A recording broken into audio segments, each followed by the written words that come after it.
Ouch! Stupid brain. Come back here, you swine! Oof!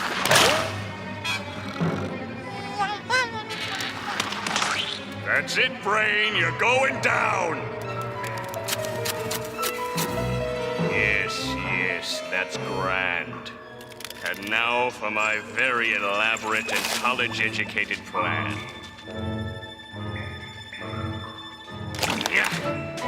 Now it's time for a little wakey-uppy. Morning already?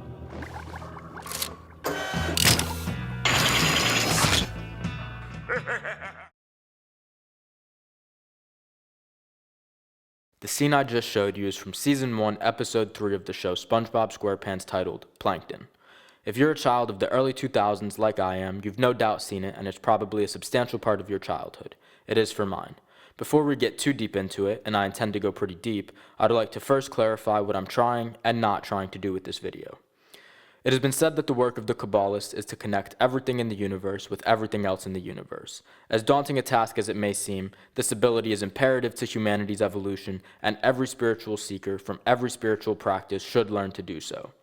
This is the language in which the Liber Mundi is written, and only once we learn it can we begin to dance the cosmic dance. I'm not trying to point to any bizarre conspiracies surrounding a kid show, which seem to be commonplace in the corners of the internet I often find myself in. I simply believe there is a spiritual impulse to be communicated, and for the sake of communication, I'm choosing a language which everyone of a generation can understand. Spongebob Squarepants. Say, this isn't Professor Plankton's dandruff control shampoo. It's Professor Plankton's mind control shampoo!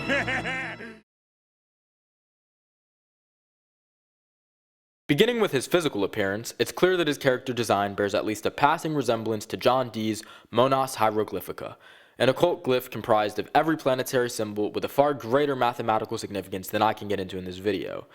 Whether or not this was intentional, I don't know, but when it comes to occult understanding, I don't think it really matters. My point is that occult symbolism is inherent in his design, and it is practically begging us to take a deeper look into his character. John Dee, born 1527, was a mathematician, cartographer, astronomer, astrologer, and magician who was a close advisor to Queen Elizabeth. She called him the Conjurer. He, with his scryer, Edward Kelly, who Aleister Crowley claimed to be the reincarnation of, were allegedly given an incomplete system of magical workings that later became known as Enochian, which Aleister Crowley later attempted to complete. Jim Egan, a John Dee expert who translated the Monas Hieroglyphica from Latin to English, has also confirmed that its resemblance to a stick figure cyclops is not coincidental. If all of this seems like I'm getting into the weeds, I'm not. We are acquiring pieces of a centuries-long puzzle that must be completed to fully grasp the occult significance of Sheldon J. Plankton. Bear with me, it will all come together. Plankton's connection to such wizardry is illustrated in the Season 4 episode, Dunces and Dragons. The clip I'm about to show you was pulled directly from the official SpongeBob YouTube channel. In the commentary, they refer to the crystal ball as advanced technology. The use of such language is not insignificant. The earliest recorded ancestor of Plankton doth be Planktonomor, who lived during medieval times. He lived in a tall, villainous tower with his wife, Karen the Crystal Ball. I guess the Plankton family has been romantically involved with advanced technology for generations. In order to make sense of anything that we're about to get into, it is important that we first lay some groundwork, starting with the question of good and evil. In the anthroposophical system created by Rudolf Steiner, a 20th century occultist to whom I owe much of my occult understanding, rather than good being one end of a spectrum with evil being its opposite, good is something in the middle of two things that are evil. In the context of esotericism, this just seems to make sense. The only pillar of the tree of life which extends together is the one of mildness, balance. Strength, when out of balance, becomes cruelty, while mercy unbalanced becomes spinelessness. This is why it is said that good men are peaceful, but they are not harmless. To each side of the spectrum, Steiner assigns an evil entity, with Christ representing balance. To one extreme, he assigns Lucifer. Commonly thought of as the devil in Christian orthodoxy, he breeds spiritual escapism and undermines any and all authority. At his worst, he brings about religious psychosis and violent upheaval of the social order. To the other extreme, he assigns Ahriman, the spirit of materialism who seeks to control humanity, specifically through the use of technology, and blind them to their own divinity. He shows us the five senses and tells us, this is all that there is, nothing more. His resonance with the Gnostic demiurge is apparent, and as things progress, this syncretism seems to make more and more sense. The Gnostic demiurge is the creator of the material world, the false reality. Ahriman is the materialistic devil.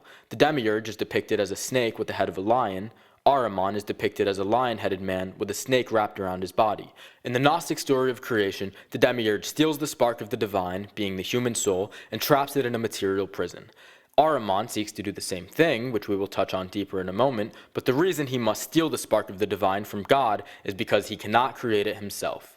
He doesn't have the formula. How could you do this, SpongeBob? Giving me secret formula to this imposter! Don't listen to him, SpongeBob. Remember, ravioli, ravioli, give me the formuoli.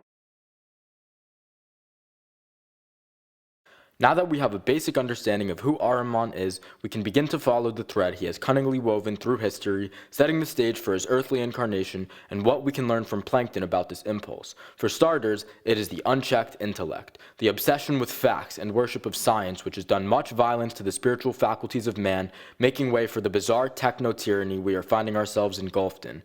In the Blakean mythos, it is aptly named Reason. Reason, absent of faith. Intellect, but no wisdom. Knowledge without love.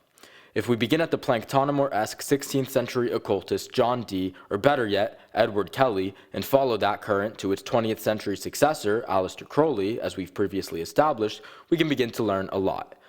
The connection between AI and specifically social media algorithms to the demonic is so strong and brazenly apparent it would require a separate video of the same length as this one to begin to scratch the surface. But being that the man who pioneered the concept of the algorithm, Muhammad ibn Musa al-Khwarizmi, was an astronomer himself, perhaps we shall look to the stars for this connection. Algol is a star in the constellation of Perseus. It is frequently called the demon star and is strongly correlated with beheadings. Another thing connected to decapitations is the Bornless ritual, also known as the Headless Rite or Invocation of the Headless One. It was carried out by Aleister Crowley in 1904 in the King's Chamber of the Great Pyramid. This connection is also illustrated in the Season 6 episode, Cephalopod Lodge, where Squidward is ejected from the pyramid where he lands with his head in the sand, being depicted as headless.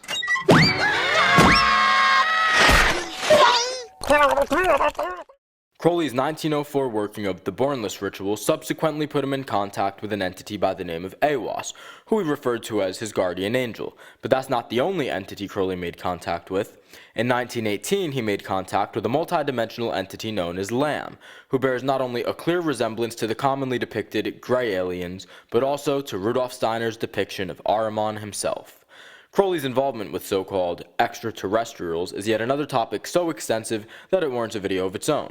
However, with Ahriman's connection to aliens being so apparent, it should be no surprise that in our very first introduction to Plankton in the series, this line is said. Let me go! Oh, I'll let you go, Squirt. On a flying saucer. Back to the chum bucket with you. You pay for this crap! While we're on the topic of space, I'd like to elaborate on one of the individuals who I flashed on the screen a moment ago.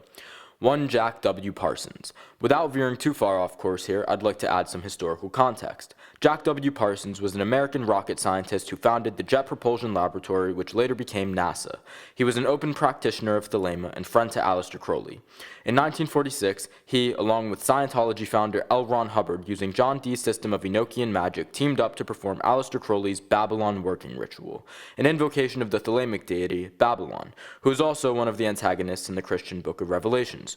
One can't help but notice that only after this did UFO sightings begin popping up all over the place. Fast forward to the present day, and NASA's connection with the Ahrimanic impulse is all too apparent. On January 15, 2024, NASA launched its Plankton Aerosol Cloud Ecosystem Space Shuttle. Yes, you heard that right, Plankton. On the same day, the World Economic Forum began its annual Davos meeting where their primary focus was how to control humanity through the use of AI. Another notable event that occurred that same day was Google's rollout of a new line of Nest Home smart devices. For some reason, these things seem to come in threes. 5, 4, 3, 2, 1, booster ignition. full power engines and liftoff of the Falcon 9 and pace, helping keep pace with our ever-changing ocean and atmosphere. Stage 1 propulsion is nominal.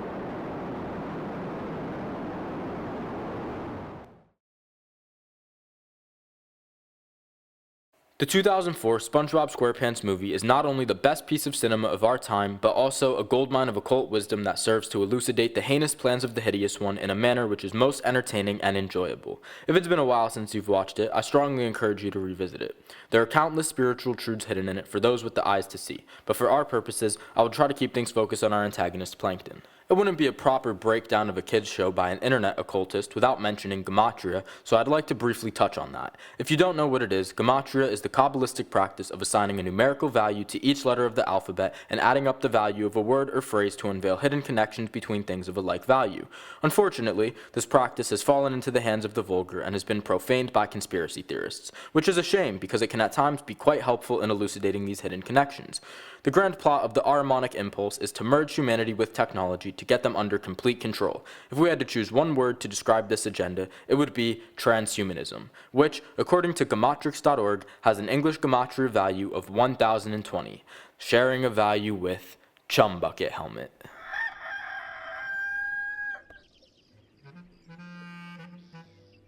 Too bad SpongeBob's not here to enjoy SpongeBob not being here.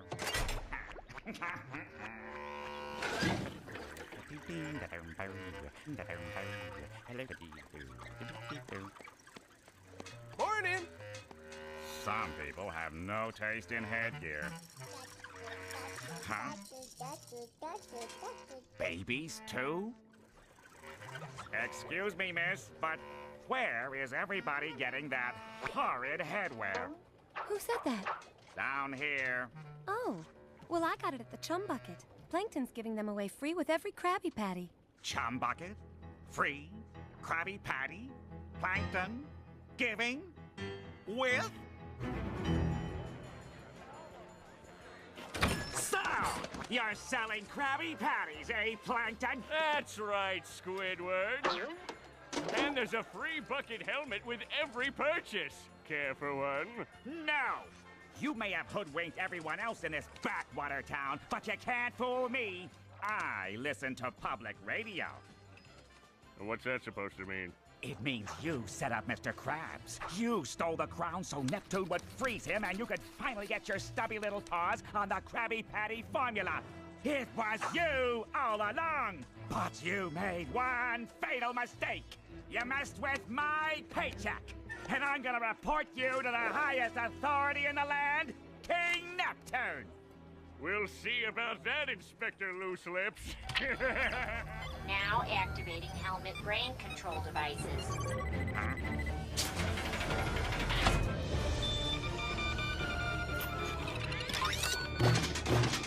What?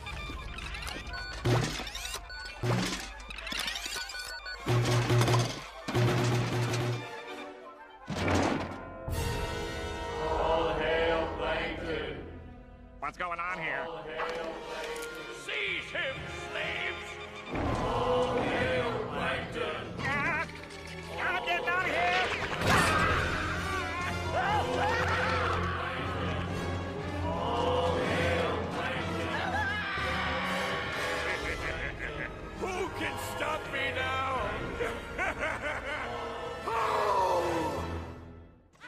Understanding the Kabbalistic tree of life in its entirety is something initiates dedicate their lives to doing and never complete, so explaining it here in a YouTube video about SpongeBob is something I dare not attempt. However, I will try to give as many details as are relevant to our purposes here. For those who don't know, the tree of life is essentially a map of consciousness, a diagram of the emanations of God. These different manifestations are called Sephiroth. There are 10 of them. The lines which connect them are called paths. Of these, there are 22. To each path is assigned a letter of the Hebrew alphabet and a tarot card of the major arcana. To the Sephiroth, we assign the planets. The highest mode of consciousness one can be functioning in, closest to God itself, is the first of the 10 Sephiroth, Kether, meaning crown. To it, in the system of the Hermetic Order of the Golden Dawn, is assigned the planet Neptune. Crown, Neptune, Neptune's crown. Nay! I'm on to you, Krabs! crabs! You have stolen the royal crown you cannot deny! For clever as you are, you left one damning piece of evidence at the scene of the crime! I stole your crown, signed Eugene Krabs! Relinquish the royal crown to me at once! But this is crazy! I didn't do it! Ahoy! This is Eugene Krabs! Leave a message! Hi, Mr. Krabs. This is Clay, the guy you sold Neptune's crown to. Yeah, I just wanted to say thanks again for selling me the crown. Neptune's crown. I sold it to a guy in Shell City, and I just wanted to say thanks again for selling me the crown. Neptune's crown. Which is now in Shell City. Goodbye. Well, it was... don't you just hate wrong numbers? My crown is in the forbidden Shell City! Plan Z. I love Plan Z. While we are on the topic of the Sephiroth, I'd like to make an honorable mention of the 11th circle of the Tree of Life, the Hidden Door, or Secret Sephiroth, Doth. Knowledge, also called the Abyss. This association is quite enlightening, as crossing it is a key part of SpongeBob and Patrick's mission to retrieve King Neptune's crown. Towards the end of their journey to Shell City, the road comes to a total drop-off where they must cross the abyss full of hideous and disgusting monsters, in their words. It is said that the abyss is the highest mode of consciousness that can be attained using the human mind. To reach the highest three Sephiroth, known as the supernal triangle, one must abandon even the mind. To assign knowledge to such a sphere may look puzzling on the way up, but once you've crossed it, it makes perfect sense, for in knowledge, ignorance is implied. How could the all-knowing God learn anything? He would have to forget. This is the fool walking off the cliff on the way down, but we must remember that tarot isn't a line, but a wheel. So the fool is not only the beginning, but the end as well. The folly of God, which is wiser than all the wisdom of men. And that is what's on the other side of the abyss. Summed up perfectly with the two words, Goofy Goober. I'm a goofy goober! You're a goofy goober! We're all goofy goobers! Goofy, goofy, goober, goober!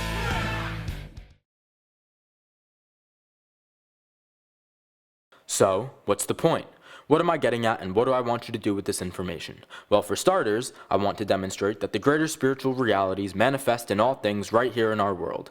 It is an open book begging to be read, and if we are ever to do so, we must learn the language of God. It is unreasonable to suppose arcane wisdom can be found in a kid's show. The new mode of thinking is beyond reason. Where we are going, you can't take it with you. It will only weigh you down. It is taught in the mystery schools that the purpose of life on Earth is ultimately the evolution of consciousness. If we are to immerse ourselves in the labyrinth of digital algorithms for upwards of 6 hours a day, it is necessary that our consciousness evolves to keep up with such an environment. As the Aquarian Age dawns upon us, this is what we have been tasked with, and we have our work cut out for us. I wouldn't encourage anyone to go throw their cell phone into the nearest river, as Ahriman is not defeated, but rather redeemed. The Ahrimanic impulse must be brought into balance, and like it or not, there is only one way that happens. The stage is already set for his incarnation, as prophesied in the Book of Revelations, and nothing can be done to stop it. The only thing we can do is learn to evolve alongside of technology and reject the transhumanist impulse that seeks to enslave us. Don't take the mark of the beast, don't settle for a computer wife Karen, love thy neighbor as thyself, and love the Lord God with all your heart. I'm free! I've been freed! What? No!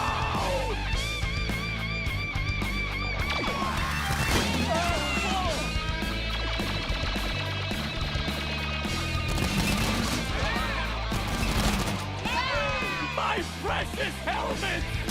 Ah!